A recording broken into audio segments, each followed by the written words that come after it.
Hello everyone, welcome back to Breaklight Productions. My name is Curtis Lambert and today I'm reacting to the brand new music video from Despised Icon, Over My Dead Body, featuring Matt Honeycutt of Kublai Khan. So let's jump on into it.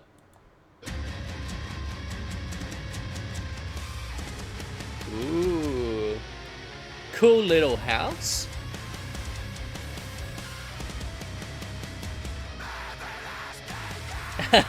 Cool transition.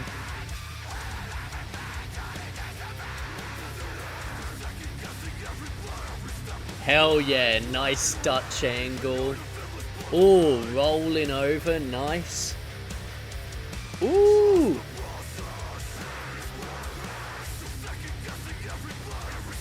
Oh, that's a cool foreground shot. Nice. Loving this little model. Oh, they're on it. That's fun. Ooh, some haze. Oh, good rolls.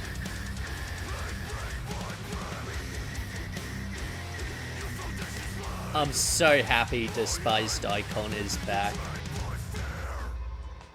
Oh, here he comes. Mr. Honeycutt.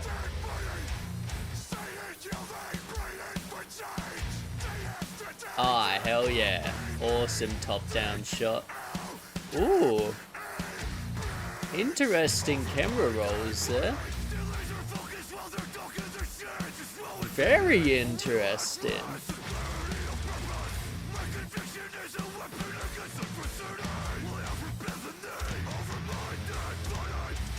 Woo! I love the green screen stuff.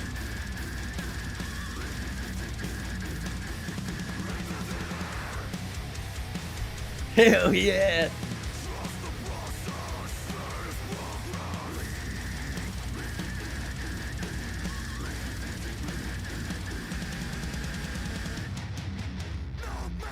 Oh!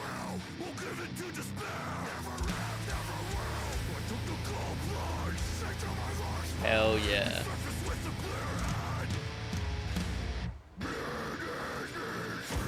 Oh! Oh, that camera roll though. Nice little strobe light in there. Oh, okay, we got a lot to talk about. I love that they show that diffusion at the top. That's gonna give us a lot to talk about. Oh god, this is gonna go hard. Woo!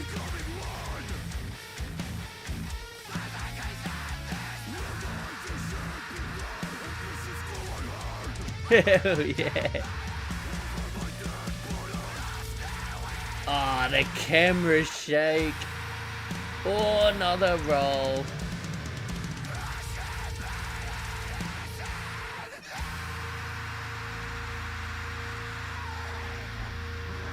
Hell yeah.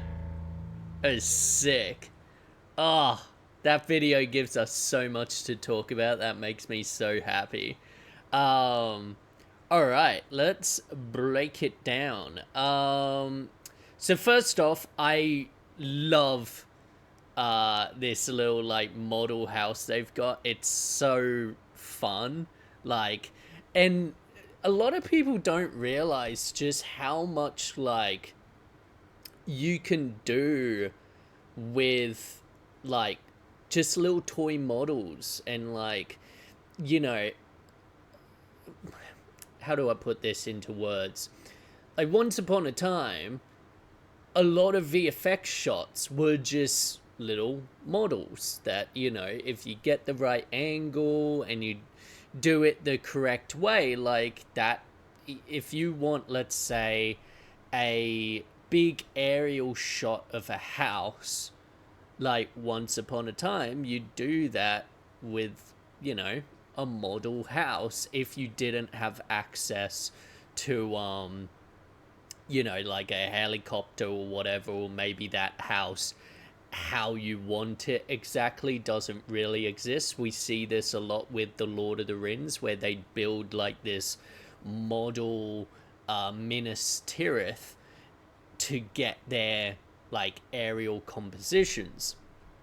That's always, yeah, super cool. And even though VFX technology has gotten way better to where you don't really need to do that anymore, it's still a very like don't get me wrong, you have to do it well, but it's still a very cost effective way of doing things. If you don't have the time, or let's say the super duper computer to do a bunch of VFX shots, but you really want that like that cool aerial shot of your unique location, consider building a model of it. And, you know, like, all you need is some balsa wood, you know, little pieces of fabric and stuff. Like, that's all this is. And, but it's just cool. Like, it's it's definitely sort of overlooked these days as a way of, like, saving budget. And, yeah, like, I'd love to see more indie films utilizing models instead of shitty, badly done VFX. Then, obviously, like, they've got some green screen onto that model house where, you know, the band members are shown in the front yard, and that's super simple. You just get in, like, each performer at the angle you want them, to make sense with the shot. So since it's above, you want to get them from above, and then yeah, just get the green screen, and then you can make them smaller so that they actually look like they fit within that world. Super fun. The editing and camera work are so on point for this song. The camera work especially, like, it is not only constantly moving, but it's also doing really, like, crisp camera rolls.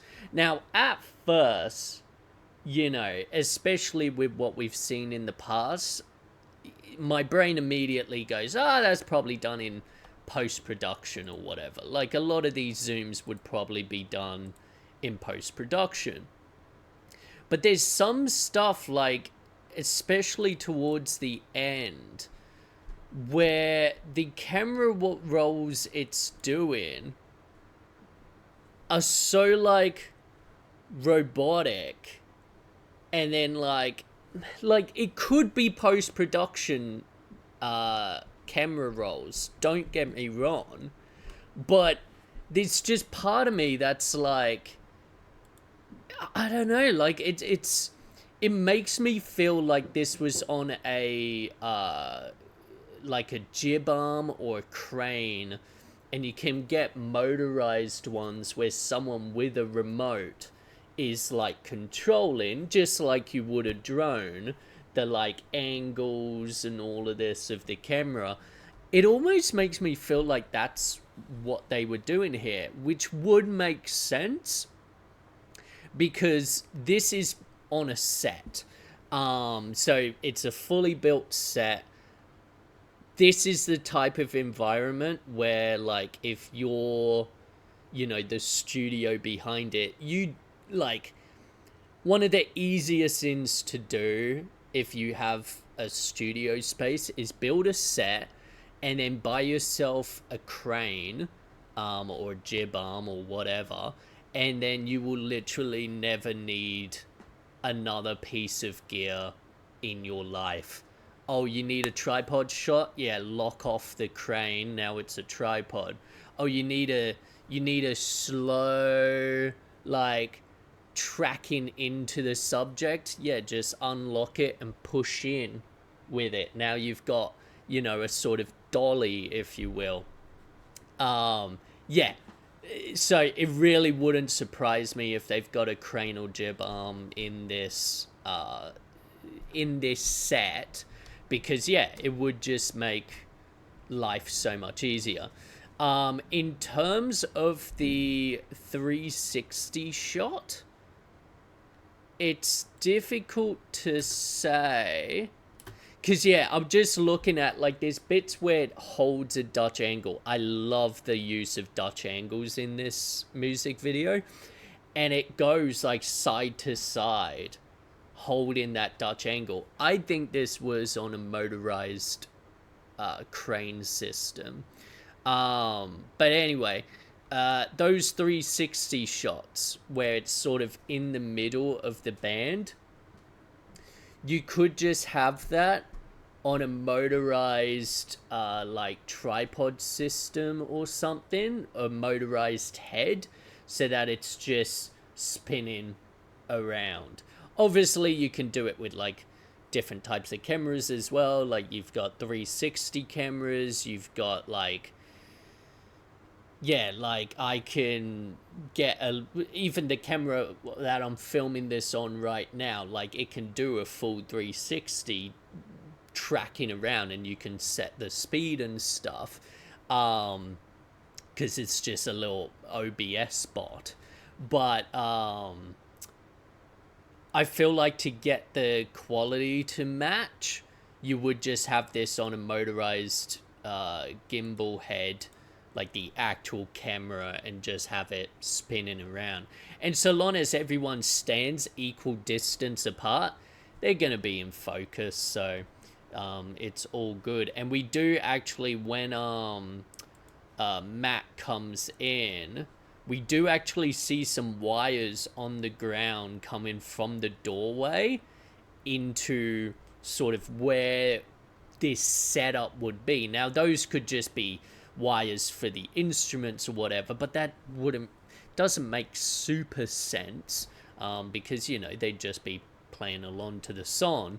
So I feel like those could even be the wires to power this motorized gimbal head, or like backup batteries or whatever. So yeah, super cool there.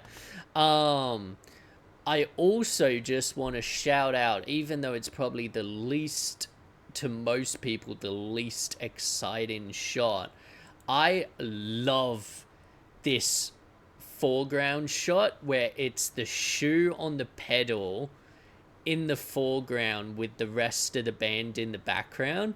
Like, that is such a cool and like well compositioned shot. Like, that's my shot of this music video. Like, I fucking love that shot. And that's what I mean by when you're when you show up and you set up a location, just spend 5 minutes walking around. Take your phone with you and just be like, oh, is there an interesting angle here, different angle over there, like blah blah blah, because that's cool. Like, I'd love to see this sort of composition used in more music videos. And when I say that, I don't mean like, oh, close up of, the pedals every time. I just mean finding those like unique angles that aren't just, close up of guitar, close up vocalist head, like find those other little moments and angles, especially with like multi-layering. Like, if you can get a foreground element and a background element, then you're good. Lighting wise is pretty simple. Like, there's a bit of front lighting and stuff, but what I really want to talk about, because they actually show it, which makes my life 10 times easier, is once I find the shot, there we go. Yeah. So what is that massive thing above the set? Well, that's diffusion. So basically what diffusion is like, it's you know, usually you get it out of calico or muslin or some sort of other white fabric. You can use like those sorts of white frosted shower curtains as well. They're pretty good as well. But basically what it does is it diffuses the harshness of a light. So if you have like a very particular light that's like, let's say a spotlight, just to be simple, if you have a spotlight, it's just going to hit one area. But if you hit diffusion with it, the diffusion isn't just going to make that hot spot you know, less luminance, it's going to spread it out more.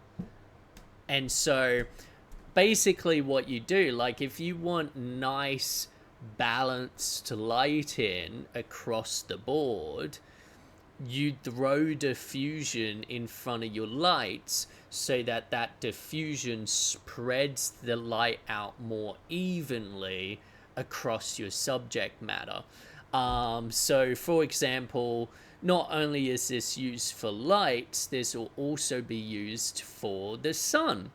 In fact, that's probably where most people are going to be using diffusion is, you know, you have the sun and it's going to hit, you know, through, let's say you're in a forest, it's going to hit through the trees a very particular way. And if you're in like harsh sun, your actors are going to have these like spots on them that are absolute like hot white light, and you can't balance that with the shadows. So what do? Well, you throw up some diffusion. That diffusion, if it's like right near your actor, that sunlight is going to spread across that source and now be a bit more balanced on your actor, and they'll get a more like even glow head to toe. So that's how you do it.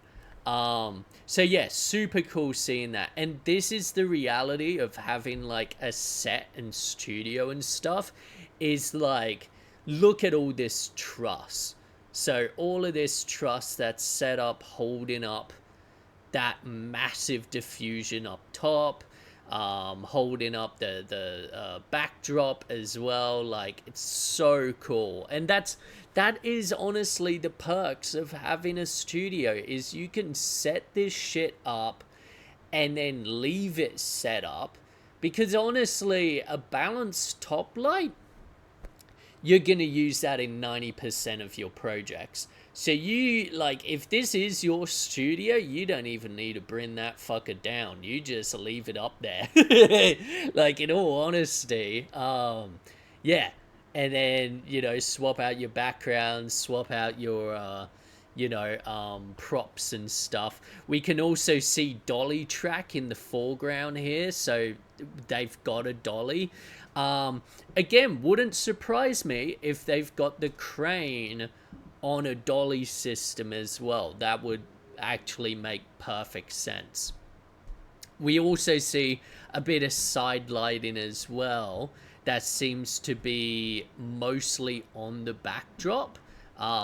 Great addition, really, you know, makes that background pop. Otherwise it would sort of just get a bit lost. What else can we talk about? Let's go into, like, when it's stormy, they've got, you know, it looks like, okay, there's two ways they could do it. They could be moving, because don't get me wrong, there are strobe lights, 100%, but with some of the lighting, it's moving around, so they could either be doing that by taking the light and physically just moving it back and forth, or adding some sort of like foreground element to it. So again, a classic example, if you want to use it for your films or music videos, is let's say you've got a storm and it's nighttime character's fast asleep, but you want to give it like, oh, there's a storm happening, something's coming for them. Ooh, have a strobe light, right? So that's your light in. Have a blue light, that's like your moonlight in, and then literally just grab part of a tree, like a twig with some leaves on it, and just thrash it around, move it around in front of that blue light, and you're gonna get the shadow of these leaves and this big tree moving. Like, it's a really good little tactic. So that's sort of what they could be using here, is where they're just like waving stuff in front of that light to make it sort of like go in and out. But like I said, on top of that, they've also then got strobe light as well, acting as lighting, which lightning, I should say, which is yeah, super cool. We do actually see the lights that are on top of that diffusion. It looks like a couple of tube lights, maybe like a diva or something. Interesting. Okay. Anyway, pressing on, we've obviously in the storm stuff also got some haze as well. Super cool. It's adding to that like destructive, everything's getting destroyed. It's less for the like atmosphere and more to like add to the actual action, which I love. The other beauty with working on sets, when old mate grabs the axe and starts breaking through it, yeah, you can do that on sets. I mean, you build your walls out of super cheap stuff, because that's the whole point, is that they can be destroyed, they can be changed, they can be moved around. Like, yeah, I cannot stress how easy your filmmaking life gets when you can do an entire project on a set.